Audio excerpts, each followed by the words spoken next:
When I was 51, my son told me I'd failed the family. He didn't shout.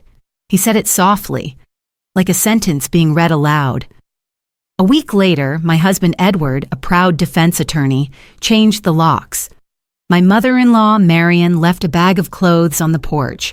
No goodbye, no mercy. They said I was reckless, emotional, unfit. The truth? I refused to be quiet about what they did, so I vanished. For 15 years, I erased myself, cut my hair, changed my name, built a life they'd never recognize. Then one afternoon, I walked into a courtroom. The air was cold. Reporters whispered. At the front table sat Daniel, my only son, now a lawyer, now the one on trial. I didn't speak. I didn't wave. I simply took my seat in the last row. Then the judge, Evelyn Price, paused mid-sentence. Her eyes narrowed. Wait, you're her? Is that Lydia Marlowe, the governor? Every head turned. The room froze. Even my son turned pale. They once called me a failure, but that day, silence became my verdict, and their shame became the sound of justice. Now you'll hear everything they tried to bury. The morning I left Savannah, the sky hung low and colorless, like wet linen on a line. I didn't look back at the house. I didn't wait for anyone to stop me. I just walked. The sidewalk was cracked, and my shoes, a pair I hadn't worn in years, rubbed blisters into my heels before I reached the bus station. No one asked where I was going. No one cared.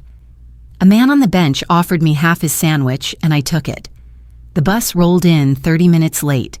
I climbed aboard with one bag, one coat, and one old notebook with every birthday, every recipe, every scribbled thought from the life that had just ended. I didn't cry. Not then. The further we drove, the more my name began to slip from me. Lydia Marlowe, she belonged to that porch, that gavel slam of a door, that family who turned silence into punishment and shame into tradition.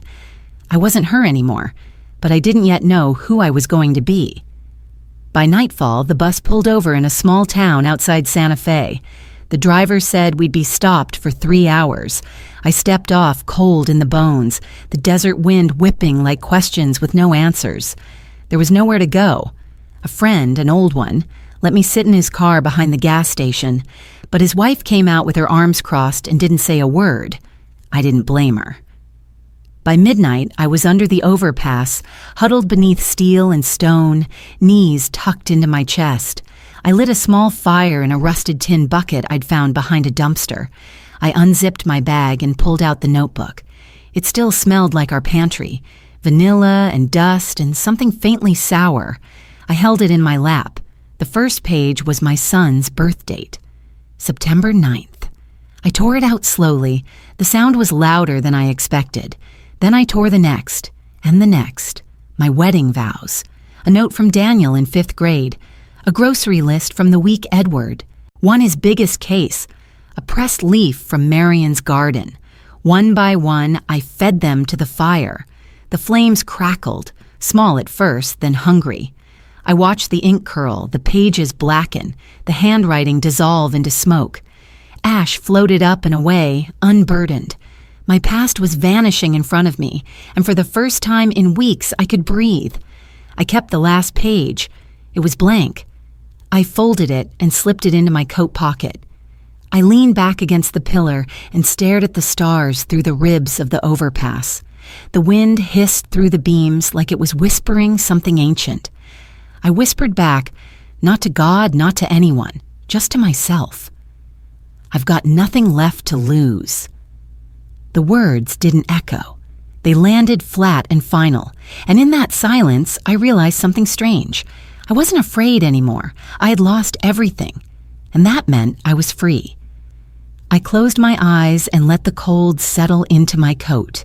The fire burned itself out slowly, quietly, without protest, and when only embers remained, I smiled, not because I was warm, but because I'd survived the first night of being no one. Tomorrow, I would begin again. The apartment was on the third floor of a building that leaned slightly east, like it had given up trying to stand straight. The hallway smelled of old onions and bleach. The carpet was threadbare, the color of spoiled peaches.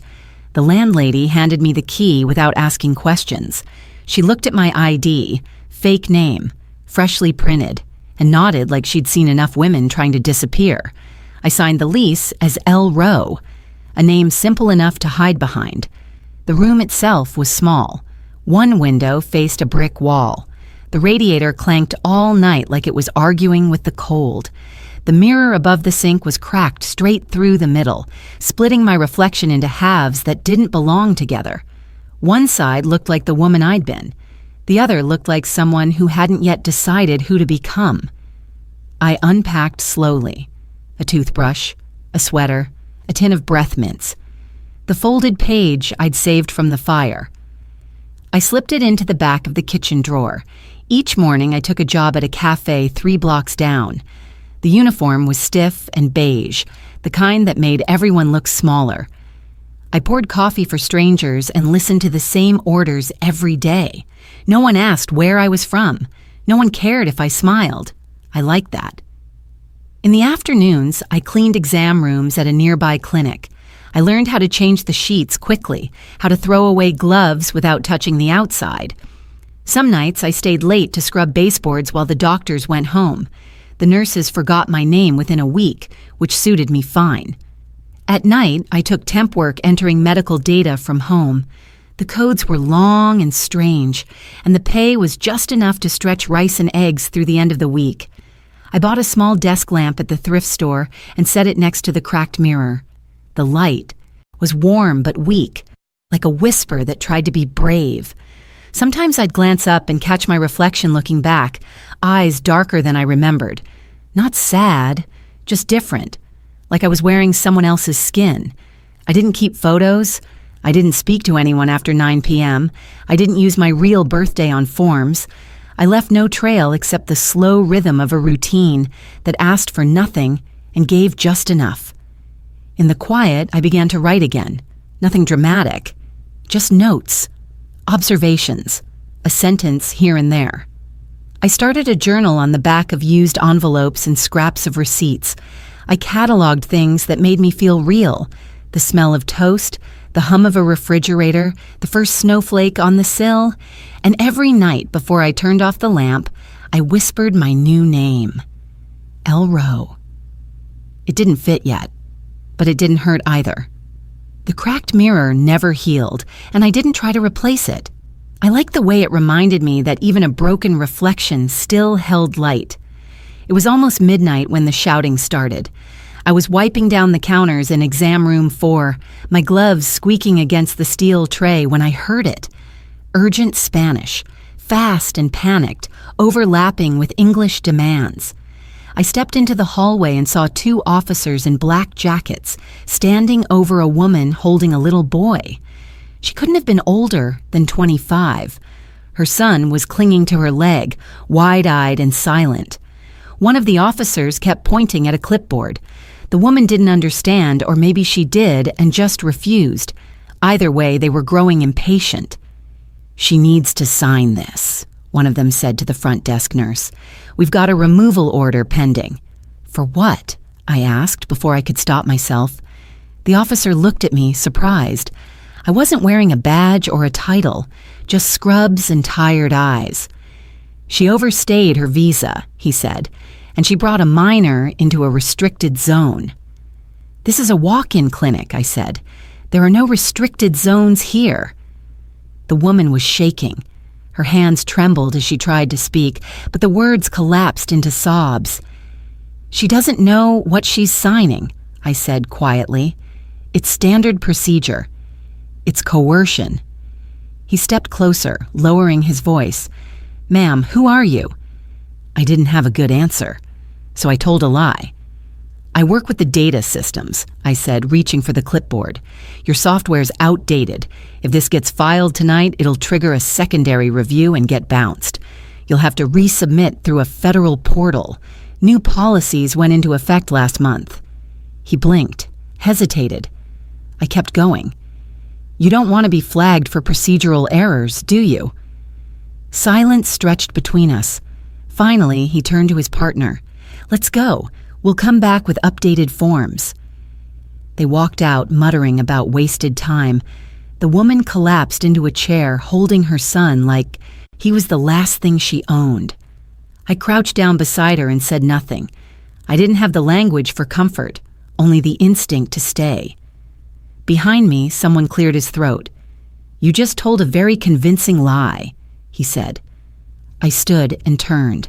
A man in a gray coat leaned against the wall, arms crossed, mid-50s, dark eyes, the kind of face that had seen too much to be impressed. He held a coffee cup in one hand, still steaming. "I've seen you here before," he said. "Quiet, efficient, invisible, until tonight." I didn't answer. "I'm Rafael Delgado, director of New Light Initiative. We work with families like hers, and people like you."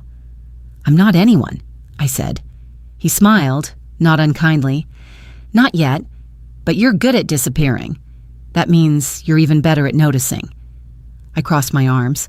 "What do you want?" "To offer you something better than invisibility." He handed me his card. It was simple. No title, no flourish, just a name, a number, and a logo of a candle with 3 rays. "We need people who can see what's wrong before the system crushes someone," he said. "You just bought that mother a few days of safety, maybe more." I looked down at the card. "I'm not looking for charity." "Good," he said, "because this isn't charity, it's work." He turned and walked away without waiting for a reply. The hallway emptied. The woman and her son had been taken into the clinic's back room by a nurse. I stared at the card in my hand. For the first time in months, it didn't feel like a weight. It felt like a key. The apartment was still and dark when I returned that night, but something inside me was louder than usual. I turned on the lamp and set the card from Rafael Delgado on the table. It stayed there, untouched for hours, as if waiting for me to believe it was real. Around midnight, I took a pair of dull scissors from the drawer and stood in front of the cracked mirror. I stared at my reflection, the same tired eyes beneath a curtain of shoulder-length hair I hadn't cut in years. Slowly, deliberately, I began to snip. The first lock fell onto the sink with a soft thud, then another, and another. I didn't cry, I didn't pause. I cut until my scalp felt lighter, until the image in the mirror showed a woman stripped down to something raw and undecorated. When I finished, I swept the hair into a paper bag and threw it away without ceremony. I pulled out my old sketch pad, the one thing I hadn't burned, and flipped to a blank page. With charcoal from the bottom of a candle stub, I began to draw. Lines flowed quickly, not from memory, but from instinct. A silhouette stood in the middle of the page, back arched slightly, arms out, not in surrender, but in offering. Light poured in from one side, illuminating the figure's outline while the background remained dim. Around the figure, I shaded streaks that looked like motion, like wind or memory. When I stepped back, I saw it for what it was. Not a portrait, but a confession, a quiet witness, someone who'd seen everything and stayed. I titled it Witness and set it on the window ledge to dry. Still restless, I found the sewing kit buried in my bottom drawer. It had belonged to Marion once. She'd given it to me the first Christmas after Daniel was born, back when we were still pretending to be a family. Inside, I found red thread wound tight, almost untouched. I pulled out a square of linen and threaded the needle. My hands were out of practice, but the rhythm came back. In and out, stitch and pull. I didn't follow a pattern. I just let the thread guide me, looping into curves that resembled a sand glass tipped on its side. An hourglass paused mid-motion. It wasn't perfect. The stitches were uneven, but something about the imperfection made it truer. I sewed until my fingers ached, then tied off the end and pressed the linen flat. On the corner, I wrote 2 words in ink. Time testifies. I lit a candle and placed it next to the threadwork and the drawing. The flame flickered gently, casting shadows that made the stitched lines dance. I watched the light move across the surface, letting it settle on the parts I didn't want to forget. For the first time in a long while, I didn't feel like a woman waiting to be erased. I felt like someone beginning to be remembered, not by others, but by herself. I whispered again, not my name this time, but a promise. I'll be known by what I do. Outside, the wind picked up. The cracked mirror caught a shard of candlelight and tossed it back at me in soft gold. I left the candle burning as I climbed into bed, and in the dark, with the scent of melted wax in the air, I slept without dreams. The NGO's office was tucked between a laundromat and a forgotten bookstore, its awning faded and peeling. Inside, it smelled like printer ink and overbrewed coffee. There were no suits, no polished speeches, just overworked people and donated furniture. Raphael met me at the front desk the following week. He didn't ask about my past. He handed me a stack of intake forms and led me to a folding chair beside the translation team. A girl named Yasmin smiled, handed me a highlighter, and pointed to where the Spanish documents needed checking against the English versions. That's how it began. Mornings were spent filing, translating, and calling shelters to confirm bed counts. Afternoons, I reviewed applications from families seeking legal protection or emergency housing. Evenings, I helped clean the break room or read grant reports aloud to a staff member with limited vision. It wasn't glamorous, but it mattered. On Thursdays, I took online courses in nonprofit management. On Fridays, I wrote proposals for donations, small ones, modest asks for blankets or transport funds. Sometimes they were approved, sometimes they disappeared into digital silence. But every time something arrived, a check, a box of diapers, a bag of rice, I felt like I'd moved a stone no one else had touched. One evening, I stayed late organizing medical records. A mother and her 3 children arrived unexpectedly, their belongings stuffed into plastic bags. The youngest wore mismatched shoes. The mother's hands were red from cold and holding too tightly for too long. We didn't have a room available, not officially, but I called a contact who owed Raphael a favor and got them placed in a transitional shelter before midnight. As they left, the eldest daughter turned back to me. Her eyes were large and silent, filled with something I remembered, the quiet terror of being somewhere you don't belong. That night, I walked home slower than usual. The air was cold but calm. I passed under a street lamp and paused, noticing how the light pooled at my feet like an open invitation. I looked up. The stars weren't visible. Too much city light. But I whispered a thank you anyway, just in case someone was listening. Weeks passed. I learned the rhythm of the office, the overworked copy machine, the humming vending machine in the hall, the ritual of Friday donuts brought by an intern named Caleb. I didn't talk much, but people started greeting me by name, or at least the name I gave them.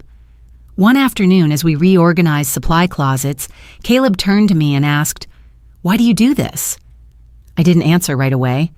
I closed the lid on a box of donated coats and ran my hand over the duct tape, sealing it shut. "Because I'm building something," I said. "What kind of something?" "A place where I might belong, even if no one knows my real name." He looked at me, confused, but didn't push, just nodded and passed me a label for the box. Later that week, Raphael caught me staring at a row of family photos lining the hallway. Staff, volunteers, children, smiling in front of chalkboards or holding tiny certificates. "You don't want yours up?" he asked. I shook my head. "No full names, no photos. Let the work speak first." He nodded, like he already knew that would be my answer. Back at home, I added a new stitch to the red embroidery, this time a small door, outlined in thread. It didn't lead anywhere. Not yet. But it was open. I folded the cloth carefully and placed it beside the drawing of Witness. The candle was almost gone now, wax pulled low. Still, I lit it anyway, because even the smallest light can remind you you're still here. 3 years passed before I ever stood behind a microphone again. It was a crisp morning in Portland, the kind that carries a chill even when the sun is out. The council chamber was packed, the wooden benches filled with folded arms and guarded faces. I sat near the back, notes folded neatly in my lap, watching the conversation unravel between opposing views on a new housing policy. The usual script played out: numbers, budget concerns, moral appeals. But something in the councilman's tone that day made my hands tighten around the paper. He leaned forward, voice sharp, smug. "If people can't afford the city," he said, "perhaps they don't belong in it." The room shifted. Murmurs. A few heads nodded. Others looked away. I stood. No one expected it. No one even turned until I reached the speaker's podium. The moderator hesitated, uncertain if I was allowed to speak. But then she recognized me, not by face, but by presence. She nodded once. I unfolded my paper, but didn't look at it. "If the law refuses to grow with justice," I began, "then it ceases to serve the people it was meant to protect." Silence. I took a breath and continued. My voice was steady, not loud, not angry, but deliberate. I spoke about the families I had met, the shelters I'd worked in, the spaces between legal protection and human survival. I didn't use names. I didn't share my story. I didn't have to. "I have seen the law punish the powerless for existing," I said, "and call that balance." Someone coughed. Someone else scribbled notes. In the back row, a young man held up his phone, recording. I finished with a single line. "When justice stops evolving, it stops being lawful and starts being ornamental." The silence that followed was sharper than applause. No one moved. No one interrupted. It was as if the room itself had exhaled all at once and now waited. I stepped down without looking back. As I reached the hallway, a man jogged to catch up. "Excuse me," he said. "I'm Theo Park, Oregon Herald. I'd like to speak with you." I kept walking.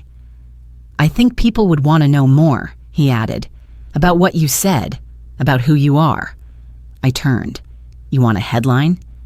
He nodded, hopeful. "Then write the words," I said, "but leave the name blank. No photo, no title." He frowned. "Why?" "Because justice isn't a brand," I replied, "and I'm not a story." He scribbled something in his notebook anyway. Back at the office, Raphael handed me a copy of the council hearing transcript. He'd highlighted my remarks. "You're not invisible anymore," he said. "I never wanted to be," I replied. "Just safe." That night, I added another line of red thread to the cloth. This time, a table. Simple, rectangular, with one open seat. I didn't know if it was for me, but it existed now, stitched into memory. I lit the last of the candle and placed it beside the cloth. The flame flickered in the drafty room, reflecting in the cracked mirror above the sink. I watched it dance and thought, not of the councilman or the cameras or the silence that followed, but of the seat I had taken, the space I had claimed not with credentials, but conviction. It wasn't justice yet, but it was a beginning. The night before I made the decision, I sat in silence with a candle and a photograph I'd almost thrown away 100 times. It was folded at the corners, creased across the middle, faces barely, visible under years of dust. A family portrait. Daniel was 10. Edward stood tall behind him, one hand on his shoulder like a claim. Marion clutched her rosary, eyes fixed just off camera. And me, somewhere between shadow and smile, standing at the edge like I didn't know whether I belonged in the frame at all. I took a pen and drew a single line through my own face, not out of spite, out of truth. That woman didn't exist anymore. Then I placed the photo in a box marked closed, sealed it shut, and pushed it deep into the back of the closet. The candle beside me burned low, the wax puddling around its base. I pulled out a blank poster board and, with black marker, wrote the words that had echoed inside me for months. Let the work speak first. It wasn't a slogan. It was a boundary. The next morning, I filed my intent to run for State House. Independent ticket. No party, no campaign video, no family endorsements, no smiling photos in front of polished bookshelves. Just a website with policy proposals, volunteer sign-up, and a single statement. No full name, no photo. The work will speak.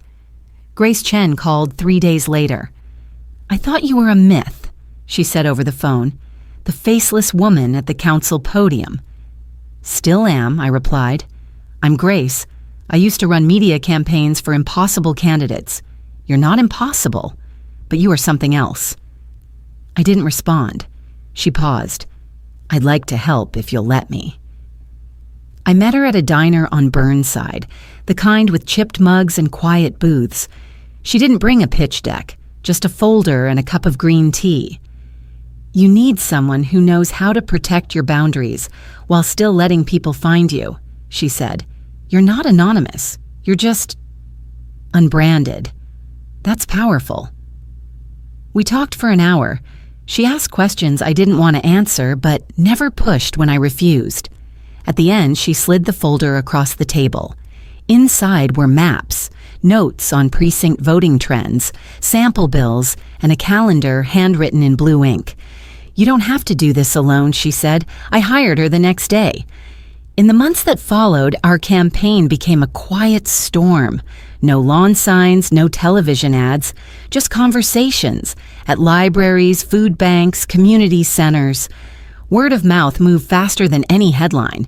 People remembered what I said, not how I looked. We used no last names on flyers, no titles, just policies, just promises.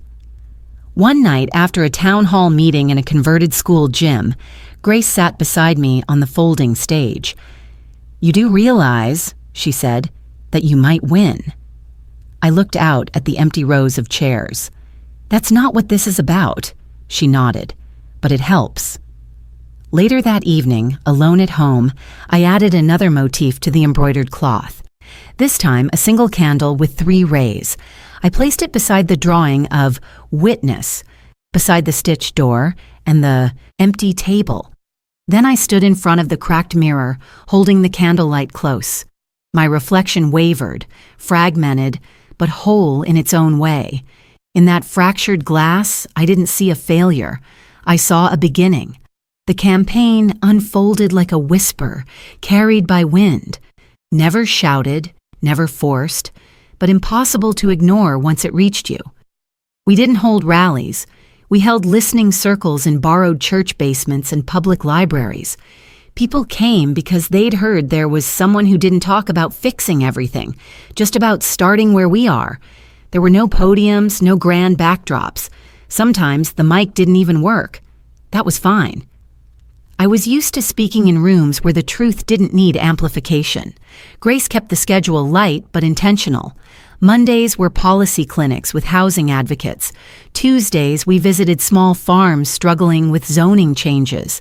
Wednesdays, we walked neighborhoods, knocking gently, never pushing, only offering space to speak.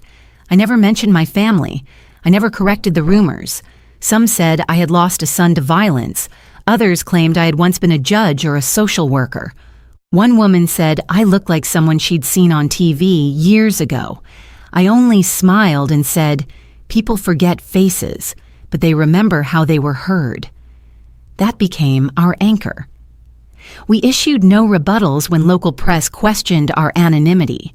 Theo Park wrote the first feature about the campaign, titling it, "The Candidate Without a Face, but Not Without a Voice."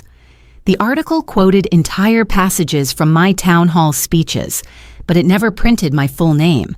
At my request, it included no photo, just a single image of an empty folding chair beside a circle of voters. That article went viral within 2 days. Rachel saw it in the waiting room of her therapist's office. She hadn't said my name in years, not even aloud to herself, but the quote under the headline made her still. "For those who were never invited to the table, we're building one of our own." Her hands trembled as she folded the newspaper and slipped it into her purse. That night, she sat alone in her apartment, remembering the day Daniel told her I was gone, that I disappeared because I couldn't handle the shame, that I was too emotional, too unstable, too inconvenient. She remembered the door slamming, the hush that followed, the way the family avoided speaking of me as if silence was safer than truth. But now, here I was, not erased, visible, on my own terms. The poles began to shift, slowly, then suddenly. Volunteers came in quietly, people like me, nurses, bus drivers, retired teachers, women who'd once been told they were too old, too soft, too much. They brought boxes of tea and extra chairs. They translated pamphlets into 7 languages. They stood at the back of rooms, nodding, guarding space with presence alone. Election night was quiet. I refused a watch party. I stayed in my apartment, candle burning low, embroidery work in my lap. Grace called just after midnight. "You won," she said, voice steady, breath held between awe and relief. "By how much?" "Enough." I closed my eyes. I didn't cheer. I didn't cry. I whispered 2 words. "Now begins." The next morning, I stood outside the community center where we had held our first meeting and spoke to a small group of reporters. "There will be no victory speech," I said, "because this isn't a victory. It's a threshold." One of them asked why I had refused to release campaign photos, why I had no biography listed online. I answered simply, "Because if people only support you for your face, they'll abandon you when it changes. But if they support your work, they'll stay even when your name is forgotten." That quote was printed on a billboard weeks later by an unknown donor. It sat just outside city limits, white text, on gray, "The work will speak." That night, I stitched a final piece into the cloth, a simple invitation card, blank. Because some invitations don't need names, just a seat at the table. The governor's office wasn't as grand as the news cameras made it seem. The furniture was functional, the paint slightly worn at the corners. Outside my window, the city pulsed with quiet urgency. Trains, footsteps, distant sirens. Inside, it was quieter than I expected. Not silent, just composed. Grace had taken the adjoining office.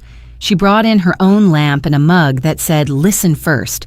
She worked like someone who'd been waiting a long time to do things right and had no intention of wasting a minute. My days filled quickly. Back-to-back meetings, draft reviews, late-night calls with policy advisors who wanted assurances that I wouldn't rock the boat too hard. They spoke carefully, as if my lack of a public family history made me less predictable. It did, and that kept me safe.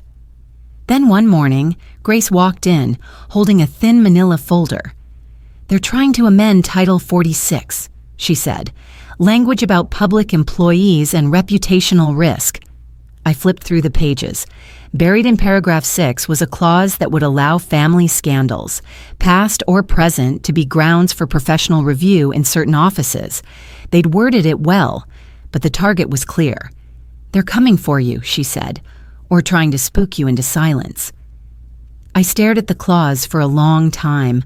The words blurred, but the intention remained sharp. It wasn't just about me. It was about anyone who had a past weaponized against them, anyone who had survived something private only to be punished publicly. That afternoon, I walked into the policy room with a yellow notepad and a black pen. "We're drafting something new," I said. "A bill to protect public servants from familial coercion, media intimidation, and reputation-based retaliation." I paused, then added, "especially when the scandal isn't theirs." The room fell still. I outlined the core of what would become the Justice Witness Bill, a set of legal protections ensuring that no one in public service would be penalized or removed based on actions taken by estranged family members or weaponized histories. The bill would also allow officials to disclose family ties under protection, not shame. Grace leaned forward, her expression unreadable. "You're not just fighting back," she said. "You're building a fortress." "Not for me," I said. "For anyone whose name was turned into a leash." That line would appear in the final draft. Over the following weeks, we consulted legal teams, ethics committees, and community advocates. Some raised eyebrows. Others said it was impossible. But momentum had a way of growing where silence had once ruled. The press caught wind of it quickly. Headlines ranged from admiration to skepticism. Governor proposes bill to decouple private life from public role. Too much protection? Critics say bill could shield accountability. I didn't respond to any of them. I let the draft speak. One afternoon, while reviewing edits, Grace placed a newspaper clipping on my desk. It was from over a decade ago. The headline was blurred from age, but I recognized it instantly. Attorney's wife caught in scandal, family declines comment. My photo wasn't in it, just Daniel's name, mentioned briefly as a rising law student at the time. "Are you sure this won't become personal?" Grace asked gently. I looked at her. It already was. This just makes it public and principled. That night, alone in my apartment, I pulled the old embroidery from the drawer, the table, the candle, the witness. I threaded a new symbol in red, 2 hands, not clasped, but open, facing upward, not in plea, in offering. The bill wasn't law yet, but it was written, and that meant it couldn't be unwritten without effort. I folded the cloth and placed it beside the candle. The wax was nearly gone, but I lit it anyway, because the work had begun. The newspaper landed on my desk just after 9. Grace placed it face down as if that would soften the blow. I flipped it over anyway. State legal aid under scrutiny. Daniel Marlowe named an embezzlement probe. For a moment, I didn't move. I read the headline again, slower, then again, until the letters stopped making sense. The ink seemed to darken on the page. Every letter a pulse of something I'd buried for too long.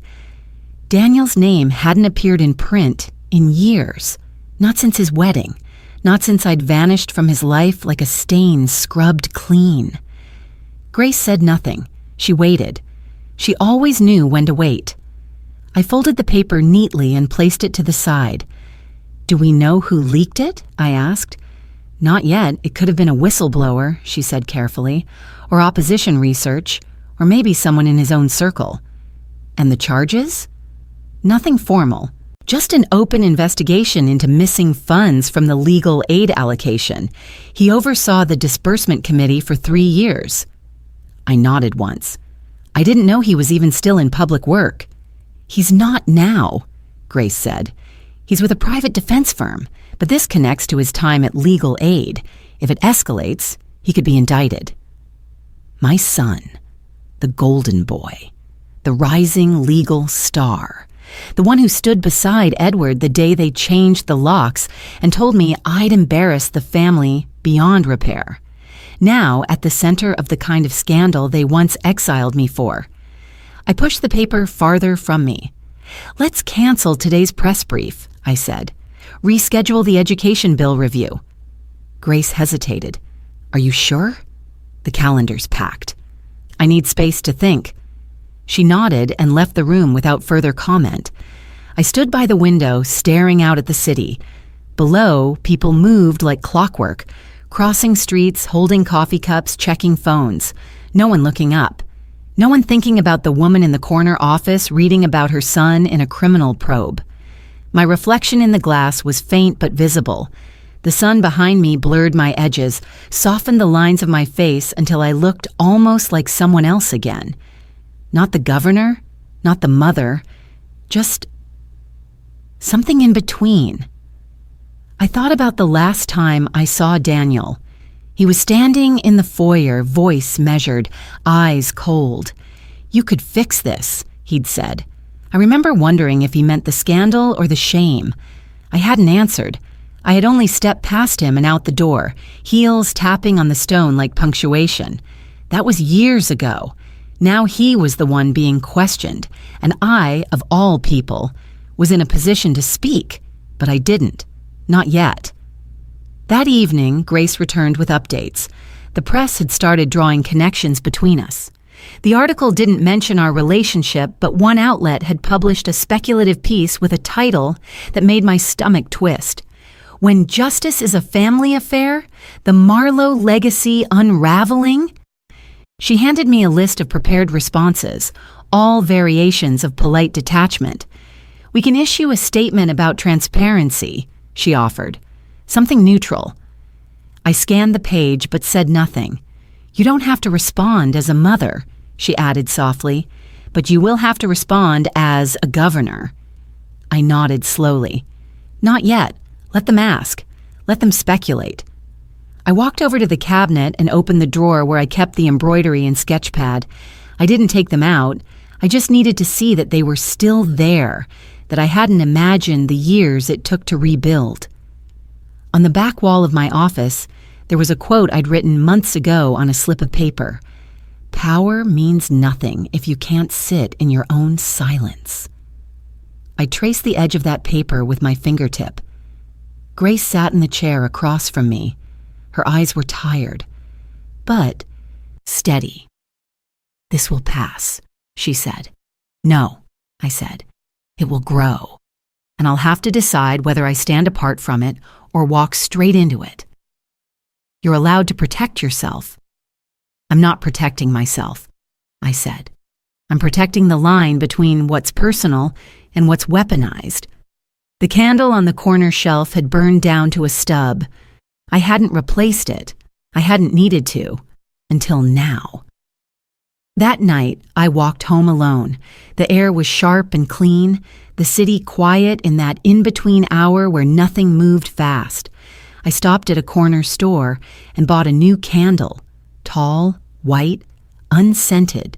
At home, I lit it and placed it beside the folded cloth. The light was steady, and for the first time in a long while, I didn't look away. The silence in my office the next morning was different. It wasn't the calm before a storm. It was the kind of silence that stretches itself across the walls like a decision waiting to be made.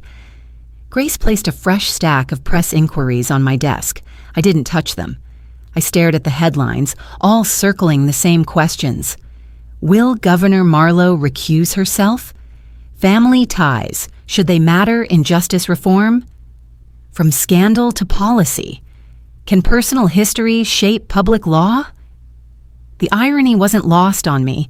I'd spent years removing my name from rooms, my image from articles, my voice from dinner tables, only to have my silence now interpreted as complicity. Daniel hadn't reached out, not officially. But the legal team had sent a vague message through one of my aides, a request for private conversation regarding pending matters.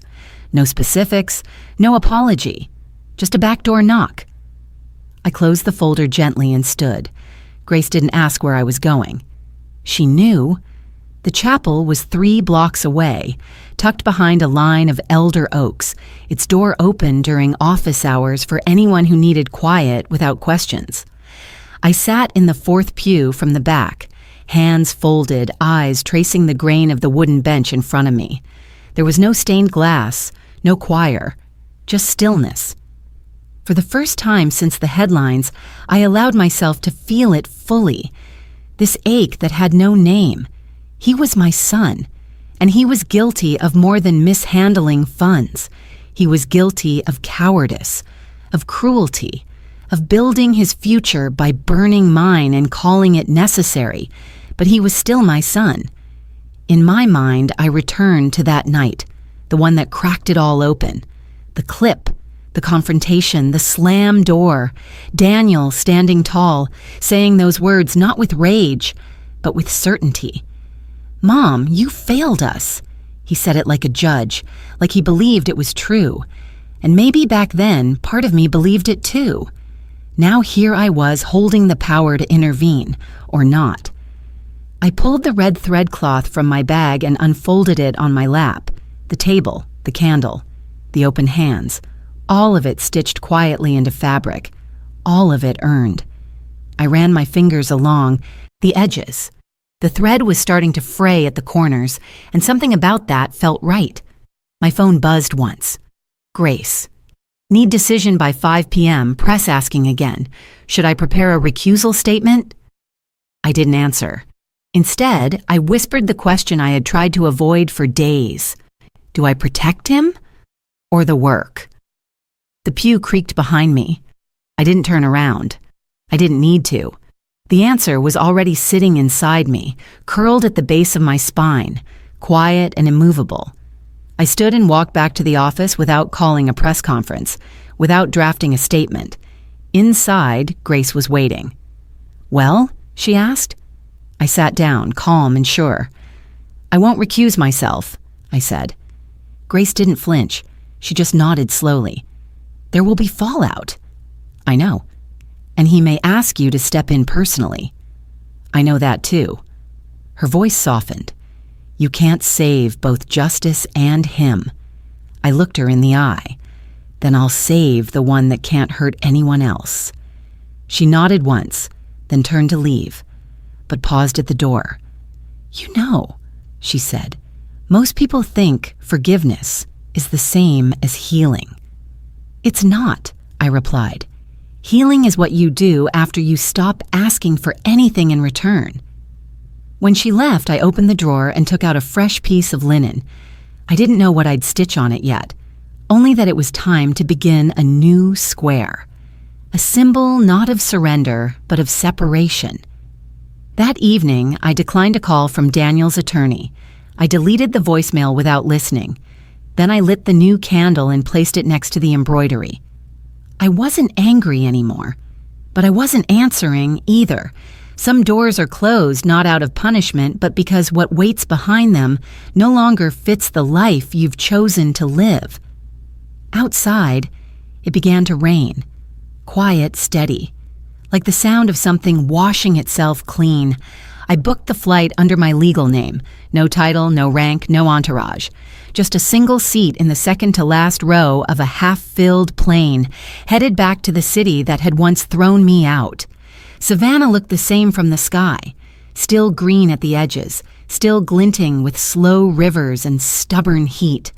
But on the ground it felt different, like an echo stretched too long. The airport had new signage. The streets were cleaner.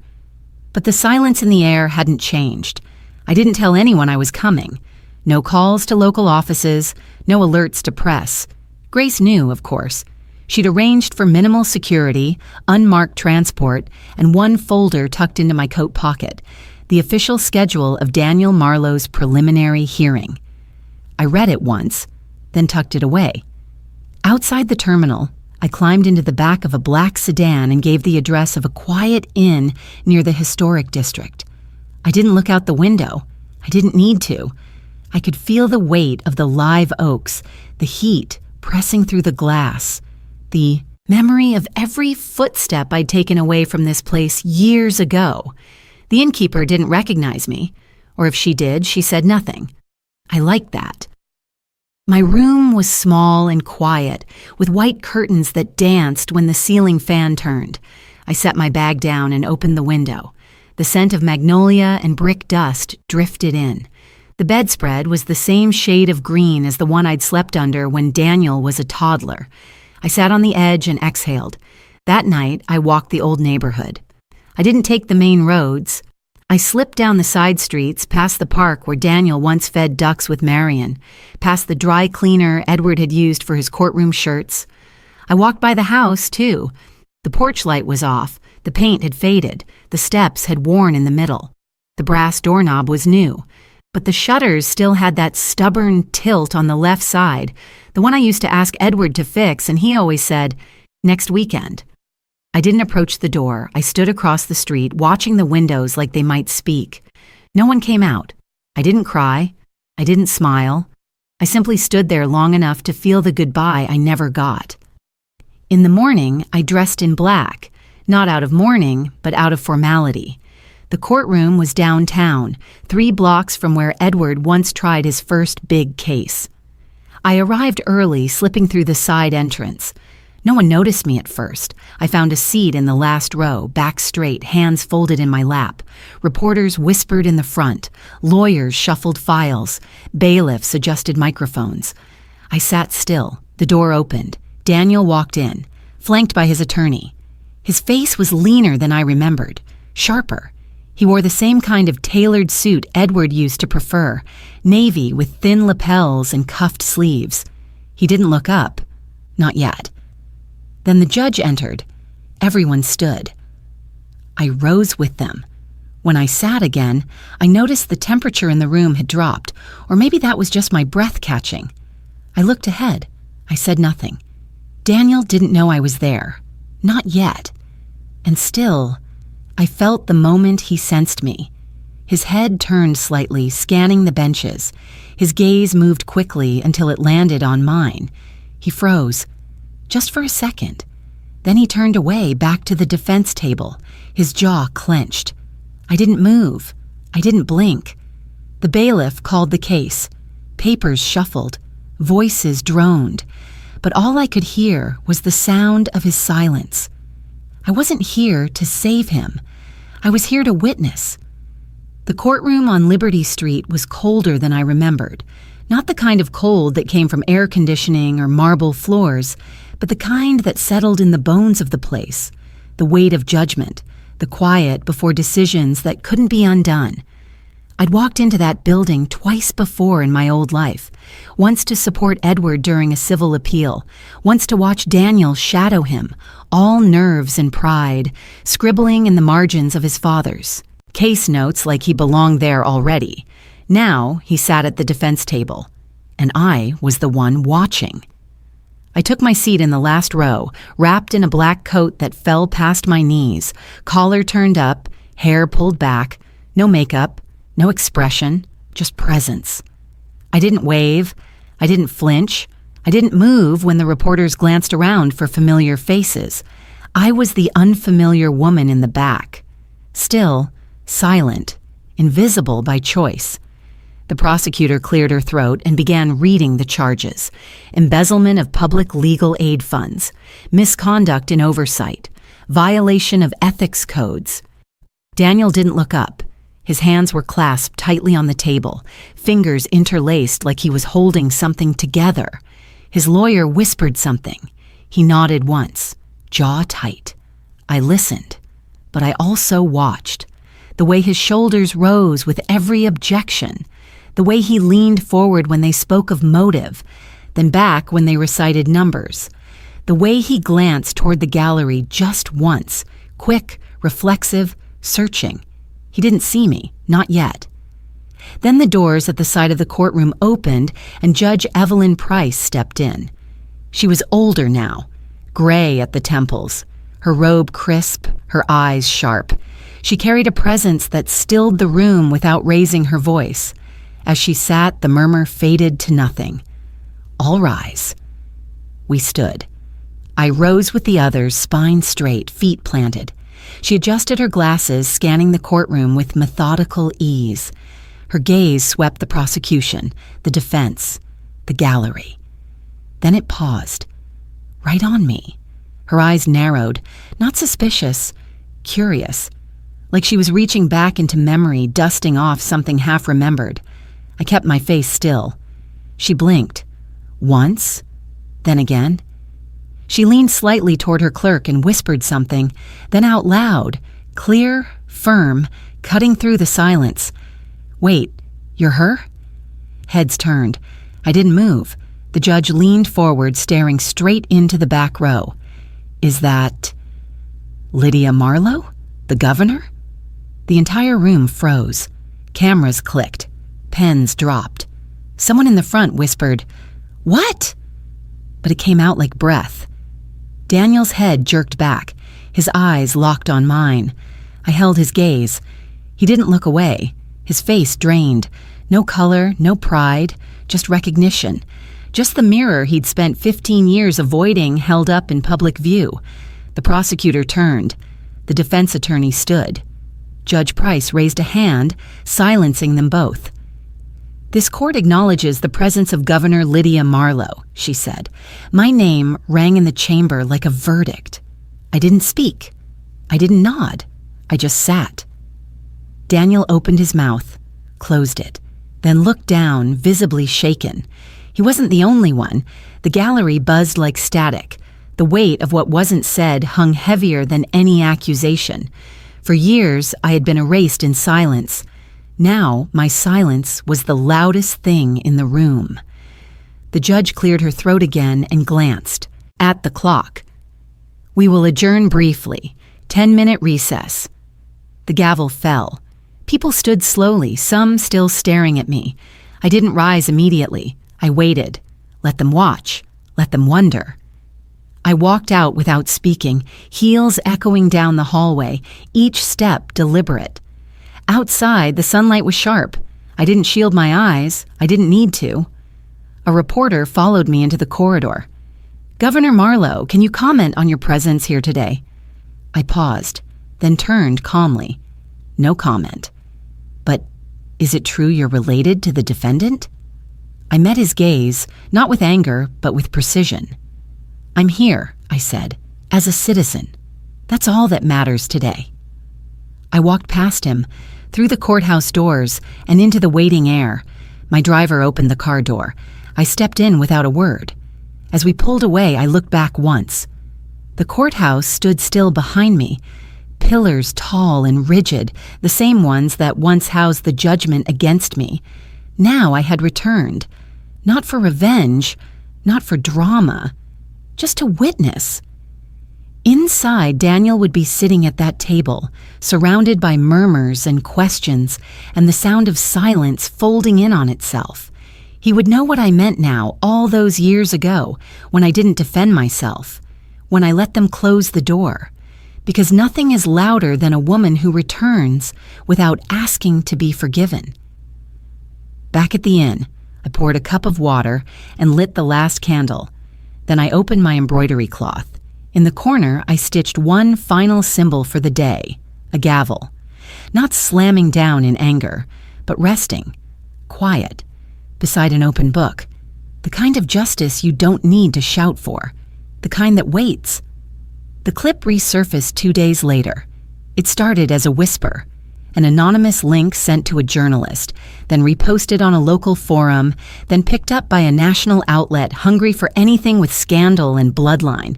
It spread the way fire does when no one's watching, quiet at first, then devouring everything in its path. I didn't need to open it.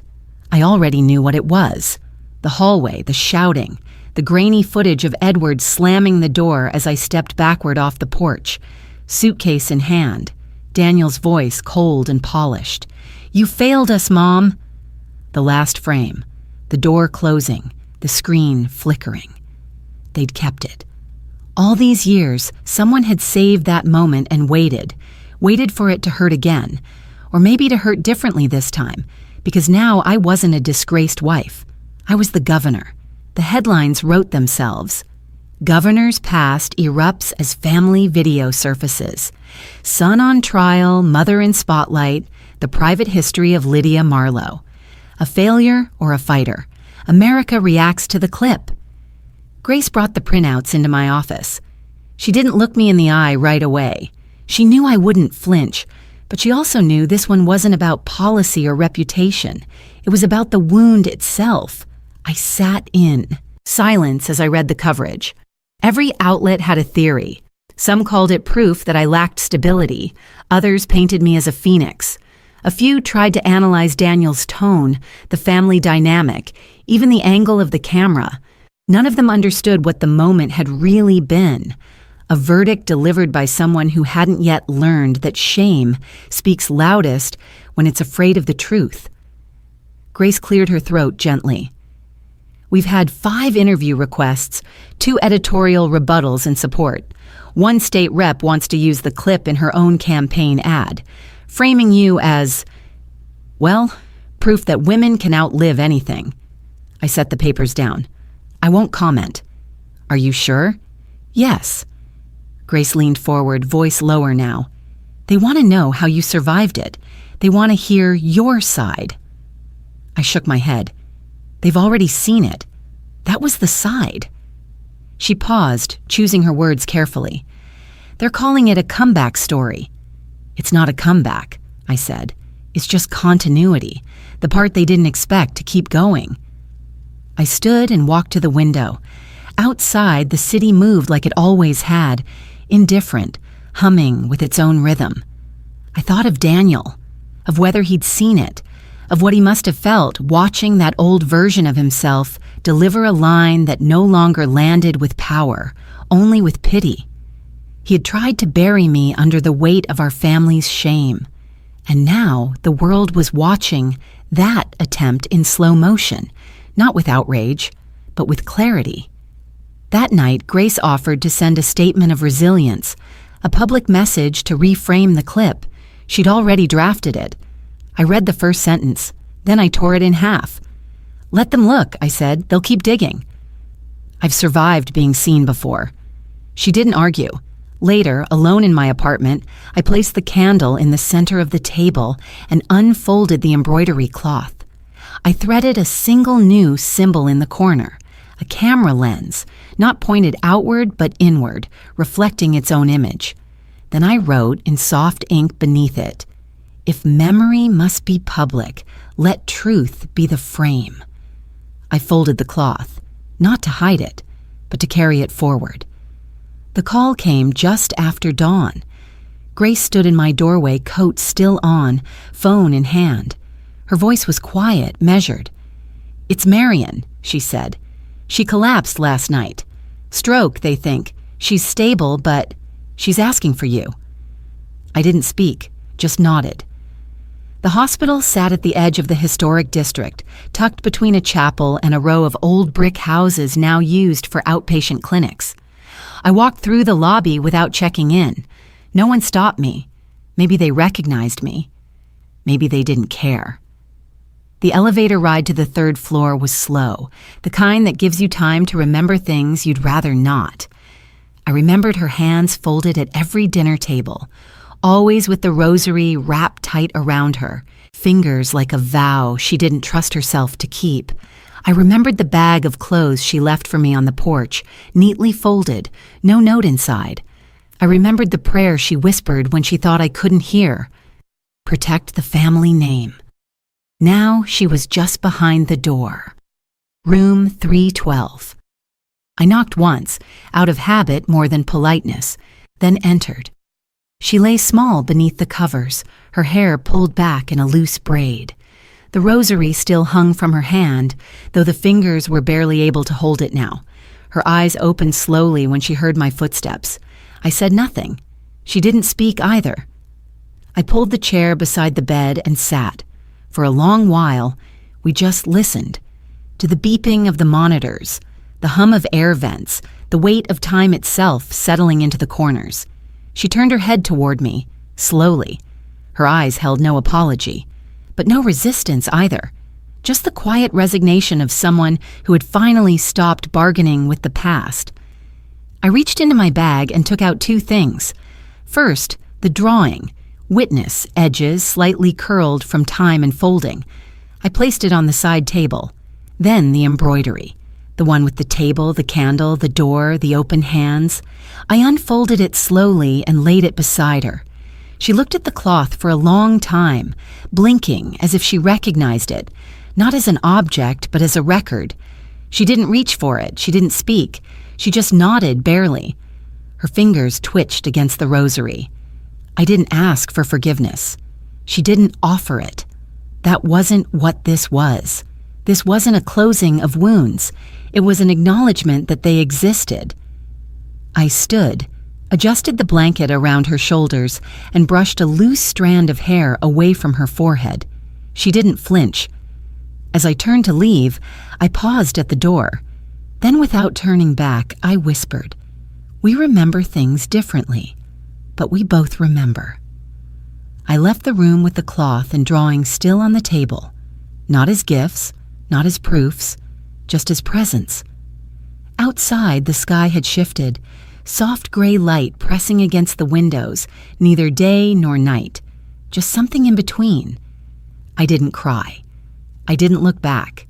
Some silences don't need to be broken to be understood. The invitation arrived in the form of a folded note card, hand-delivered by a courier with no name and no expression. Inside, it read only, "Sunday, 6 p.m., one dinner, just family." No signatures, no explanations. I left it on the counter for 2 days before I answered. I wore gray, not black, not blue, just the color between. A cardigan, soft at the sleeves, and the same shoes I'd worn to my first staff meeting as governor. Not because I needed armor, because I'd already survived the war. The car pulled up to the house just before sunset. The air was heavy with magnolia and a storm that hadn't yet broken. I stood on the sidewalk for a moment, looking at the house. The shutters had finally been fixed. Inside, table was already set, cloth napkins, silver polished within an inch of its memory. The old chandelier still hummed faintly with that buzz it always had, like it was trying to interrupt. Marion sat at the far end, thinner now, eyes slow to move. Daniel poured water. Edward stood behind a chair that was clearly mine, though no one said it aloud. "Lydia," Edward said, voice smooth and brittle. "Thank you for coming." I didn't answer. I took my seat without asking where. Daniel sat across from me. He looked older than his 38 years. There was a new scar on his left hand, thin and pale. He kept folding and refolding his napkin. The meal began in silence. Chicken, steamed greens, bread baked too perfectly to be store-bought. No one prayed. Marion watched me. Not in judgment, not in fear, just watched. Halfway through the meal, Daniel cleared his throat. "I know this isn't easy." I didn't look at him. "But the media won't let it go.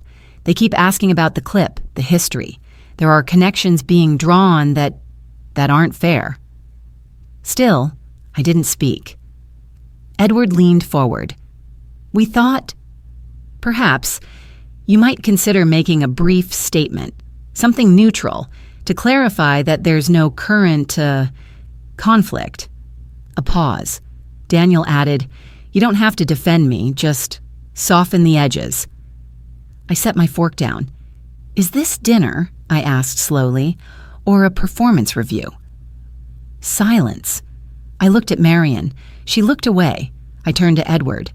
"If I weren't the governor," I asked, "would I still be your blood?" He opened his mouth, closed it. I turned to Daniel. "If I hadn't won, would you have sent an invitation?" He didn't answer. I pushed my chair back gently. The legs made no sound. I stood, smoothed the hem of my cardigan, and looked at each of them in turn. "I kept your name," I said, "but I built my life without you." Edward's jaw tightened. Marion's lips trembled. Daniel looked at the plate like it might rescue him. I wasn't angry. I wasn't cruel. I was done. I walked to the foyer, picked up my bag, turned the doorknob like it belonged to me. Before I left, I looked back once. "You once asked me to disappear for the sake of the family," I said, "and I did." A pause. "But this is what surviving looks like." I stepped out into the evening where the sky had finally cracked open and the first drops of rain touched the pavement. As I walked toward the waiting car, I realized something simple and irreversible. There was no anger left in me, only clarity. Some dinners are not invitations, they're tests, and I had passed mine by choosing not to stay. The threat came folded into silence. No return address, just a plain envelope slid beneath the office door late one night. Grace found it first the next morning, her expression unreadable as she handed it to me. Inside was a printed screenshot, grainy, zoomed in, clearly a still from the old clip. But this time someone had circled my face in red ink and typed one line beneath it. "You built your house on ashes. No signature, no demand, just warning, veiled as poetry." Grace waited. "Leak or intimidation?" she asked. "Both," I said. She nodded. "Want me to run it through internal channels?" "No," I said. "Let it sit." We didn't discuss who sent it. It didn't matter. Whether it came from political opposition or remnants of my past, the message was the same. You don't deserve the platform you've earned. You're still that woman on the porch, still branded, still breakable. But they were wrong. By now, the Justice Witness Bill had cleared its first committee round. Debates on the floor were fierce. Some called it dangerous, too lenient, too personal. Others called it necessary. I called it overdue. I called a press conference. No backdrop, no teleprompter. Just me, a podium, and a room full of people who had been waiting to see if I would flinch. I wore gray again. Grace stood just off camera, hands folded. I began with no introduction. "Every public servant has a past," I said. "Some of us carry ours like a warning. Others wear theirs like armor." I paused. No rustle, no whisper. This week, some have questioned whether personal history should disqualify a person from protecting the public, whether family should be a shadow cast over leadership, whether survival should be a scar too visible to trust. I looked out at the room. Let me be clear. This bill does not protect corruption. It protects endurance. It protects those who have been silenced, smeared, or shamed, not because they failed, but because someone wanted their strength to look like weakness. Grace passed me the final page. I read the name aloud. The Justice Witness Bill is not just a policy. It's a line drawn. A line that says, you cannot use bloodlines as leashes. You cannot weaponize survival. You cannot decide who belongs based on the stories someone else tells about them. I folded the page. This bill is for anyone whose past was used as a leash. No applause. Just stillness, which was better. Afterward, I returned to my office, placed the envelope with the threat into a file marked "No Response," and moved on. That night, I stitched one more symbol into the cloth. A house, not on fire, not in ruins, but built from thread, solid and square, a roof stitched in red, a door open, because I had built something real, not from ash, but from everything I refused to let burn me down. The Family Justice Reform Conference opened under gray skies and soft lighting. Held in the old train station turned civic hall, the venue still carried echoes of departure, high ceilings, long benches, windows that once framed comings and goings. Now they held something different, anticipation. I stood behind the curtain, listening to the quiet shuffle of people taking their seats. Grace checked her notes one last time. "The resolution's on page 3, she whispered. "I won't need it," I said. We walked onto the stage together. I stopped at the podium. Grace sat behind me, beside a plaque that read, "Oregon Delegation, Reform Committee." She caught my eye and nodded once. The room settled. I spoke slowly. "I stand here today as someone who has lived at the intersection of public service and private silence, as someone who has been both invisible and overexposed." A pause. "And as someone who now refuses to be either." The new legislation sat in a binder beside me, its cover plain, no bold fonts or branding. Just a title in small, neat print, Public Kinship Act, Draft 1A. I opened it. This act recognizes that blood does not define character, that names do not guarantee safety, that public service should not require the erasure of personal history. I looked out at the crowd. A few rows back, Marion sat, wrapped in a soft gray shawl, her hands clasped tightly in her lap. She looked smaller now, but present. 3 seats to her left, a chair was marked with a small card, reserved for Daniel Marlowe. It was empty. In the far corner, Edward stood, half in shadow, arms crossed. He didn't move. He didn't need to.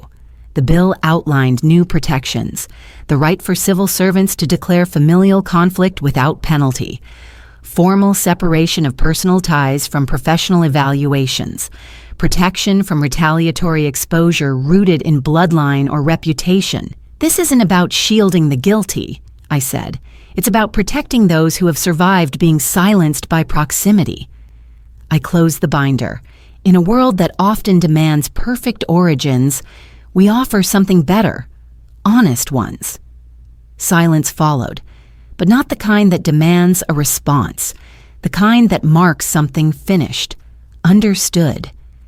Afterward, as people mingled and committees formed clusters around coffee urns and printed handouts, I stepped away to the side of the hall. A young staffer approached me, no more than 25. She held a notepad covered in scribbles and nervous ink. "My mother left when I was 10, she said. Everyone told me to stop mentioning her, even when I missed her. I looked at her. And now? She smiled, small and sure. Now I work for people who don't ask me to forget. She walked away before I could respond. Back in the hall, someone had taken the reserved for Daniel Marlowe card and folded it in half. I picked it up, held it for a moment, then slid it into my pocket. Some seats remain empty for a reason, and some names aren't spoken, not out of erasure, but release. The community center opened quietly without ribbon or ceremony. No photographers, no speeches. Just unlocked doors and a handwritten sign taped to the glass. Warm space, hot tea, no questions. Inside, the walls were painted soft green. The lighting was gentle, never harsh. In one corner, a donated bookshelf held paperbacks and puzzle boxes. In another, a corkboard invited visitors to leave anonymous notes under the heading, "What I Wish Someone Had Heard." I sat near the window in a gray cardigan, sipping tea from a ceramic mug. Around me, people moved without urgency. A retired teacher sorting blankets, 2 teenage volunteers hanging artwork, a father and daughter setting up folding chairs in the meeting room. A young woman approached and sat across from me. She held a notebook in her lap but didn't open it right away. "Can I ask you something?" she said. I nodded. "What if they change? The people who hurt you? The ones who left?" I looked out the window where snow had just begun to fall, soft, steady, like a hush drawn across the world. "If they change," I said, "I'll let them tell their story. I've already told mine." She didn't respond right away, just smiled a little sadly and returned to her notebook. Across the room, someone had set up a small display case, a temporary exhibit until we decided what belonged in the space permanently. Inside, on a plain wooden stand, sat 2 items. The sketch titled Witness, edges worn but preserved, charcoal lines still strong, and the embroidered cloth, threaded with a door, a candle, an open hand, a gavel, a quiet house. There was no plaque, no explanation, just a folded card beside them that read, "Survival is not the end of the story. It's where the story gets to begin again." Outside, snow dusted the sidewalks, the rooftops, the tops of the hedges that line the building's courtyard. People paused at the windows to watch it fall, quiet and slow, like forgiveness that didn't ask to be named. I stepped outside, pulling the cardigan tight at my waist. My breath hung in the air like a reminder. Near the street, a figure stood in the distance, tall, still, coat buttoned, hands in pockets, Edward. He didn't wave, he didn't move, and I didn't walk toward him. Some things don't need to be reopened, not out of bitterness, but because peace has chosen its shape and it no longer includes the past. We watched the snow fall together, separated by time, by truth, by the space we had both earned. Then I turned away toward the door I had helped build. Inside, someone laughed softly. A kettle boiled, light poured through the windows in wide, gentle shapes. I stepped across the threshold and let the door close behind me, not in finality, but in choice. I had been called a failure. I had been called nothing at all. Now I was something else entirely, whole, unhidden, unbreakable. And in the quiet falling snow, I no longer needed anyone to say it, but me.